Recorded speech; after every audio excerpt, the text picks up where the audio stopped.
কোনো এক সময়ের ঘটনা। স্পেনের এক নেককার লোকের ছেলেকে রোমের বাদশা বন্দী করেছিল।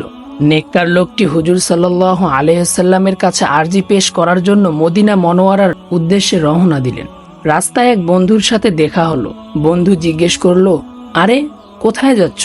তখন সে বলল, আমার ছেলেকে রোমের বাদশা বন্দী করেছে এবং 300 টাকা জরিমানা করেছে। আমার কাছে তো এত টাকা নেই যে তা দিয়ে ওকে মুক্ত করতে পারবো। তাই আমি হুজুর সাল্লাল্লাহু আলাইহি সাল্লামের কাছে ফরিয়াদ করার জন্য যাচ্ছি। বন্ধুটি বলল, মদিনা মনোয়ারা যাওয়ার কি প্রয়োজন আছে?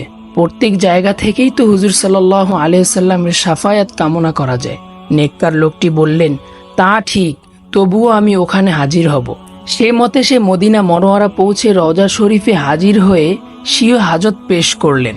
স্বপ্নে হুজুর সাল্লাল্লাহু আলাইহি সাল্লামের সাক্ষাৎ লাভ করলেন। হুজুর ওকে বললেন, যাও নিজ শহরে ফিরে যাও। সে আর কোনো প্রকার দেরি না করে চলে আসলো তার বাড়িতে। ফিরে এসে দেখলো ছেলে ঘরে এসেছে। ছেলের কাছে মুক্তি পাওয়ার ঘটনা জানতে চাইলে ছেলে বলল, অমুক রাতে আমাকেও আমার সকল সাথী বন্দীদেরকে বাদশাহ স্বয়ং মুক্তি করে দিয়েছেন।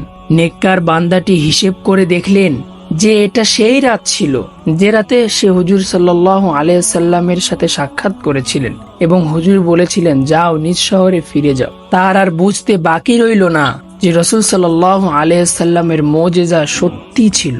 প্রিয় পাঠক, আমাদের হুজুর সাল্লাল্লাহু আলাইহি সাল্লাম প্রত্যেক বিপদগ্রস্ত ব্যক্তির সাহায্য করেন এবং রওজা মুবারকে তাশরিফ রেখেও স্বীয় উম্মতের সহায়তা করেন। যে কোনো জায়গা থেকে তার উম্মত তার সাহায্য কামনা করলে তিনি তার রহমতের হাত বাড়িয়ে দেন।